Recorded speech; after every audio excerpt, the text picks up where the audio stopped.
Hey, how's it going, guys? Welcome to a $500 Australian gaming PC build. Now, I know a lot of you guys have been waiting for me to revisit the Australian builds, and here it is, finally. I want to start off with a $500 build, and this build isn't as good as I wanted it to be. I really wanted to fit in a better graphics card, wanted to get some other better stuff, but some of the prices in Australia are really tough to manage with, so I made the best thing I possibly could for $500. This is actually about $520, so please don't kill me for going $20 over. But yeah, with that being said, let's get straight into this with the CPU. For the CPU, I actually went with something a little high-end, an AMD FX 6300 3.5 GHz 6-core processor. Now, you guys might be wondering why I picked this instead of an FX 4300 or even a Phenom 2 X4965. Well, the main reason is the FX 4300 is actually $6 cheaper than the FX 6300, so why not just go grab the 6300?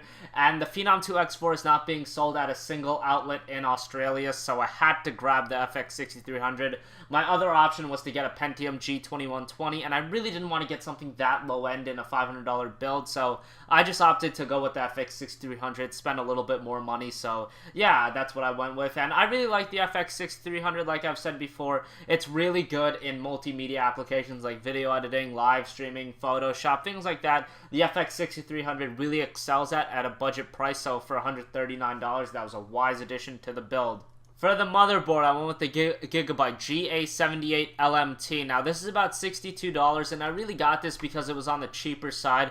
No, it doesn't have anything fancy, but what it does have is an attractive price, and it'll get the job done, and that's what I always want to do when I'm constricted for prices in these kinds of builds. I really want to, not that this motherboard is really cheaping out or anything, because it's not. It's still a quality motherboard. I just didn't overspend because there's more important aspects of the build, and this was something we could slightly sacrifice on, but still get something pretty decent, and Gigabyte's known to make quality products, so obviously you guys are getting something decent here.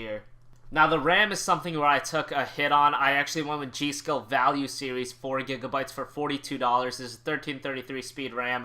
Obviously, like I said, the motherboard does have 2 RAM slots, so you guys can go for an 8GB configuration down the line, but that's up to you, and spending another $42 whenever you can, because the RAM prices are kind of outrageous, so I had to opt with the 4GB to save a little bit of money. For the storage, I went with Western Digital WD Blue. This is $69. It's 1TB. I mean, I really can't say much more, but like I've always said, if you guys already have a PC with a hard drive in it that you can salvage, you can skip this step entirely, or in this case, I would actually put that money towards the graphics card. For the GPU, this is going to shock a lot of people, but this is kind of not as powerful as I wanted to go with. I went with the Gigabyte Radeon HD 7750. Now, I really tried to get a 7770 in there, but it was like impossible.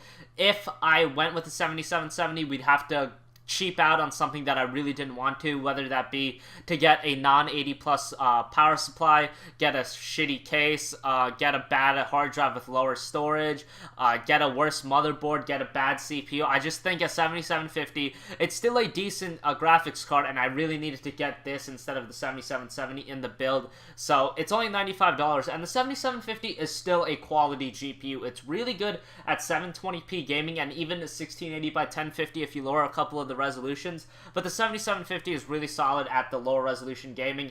No, it won't run Battlefield 3 at the highest settings at 1080p, but that's not really what you're aiming for. If you play at lower resolutions or play low-key games like WoW and League, and even games like Battlefield at 1680 by 1050, you can max those out and get 30 to 40 frames per second, so the 7750 is a very underrated card.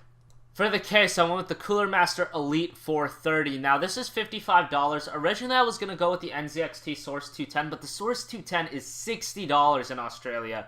For those of you that live in America, and you guys know the Source 210 is a pretty cheap case, it's actually $25 in the States, so that's a huge discrepancy between the two regions. You guys, some of you at least, not all of you, some of you guys ask, why do I do these different regional videos? It's because of situations like that, where the price differences are huge, like the NZXT Source 210 being $25 in the States, and then it's $60 in Australia.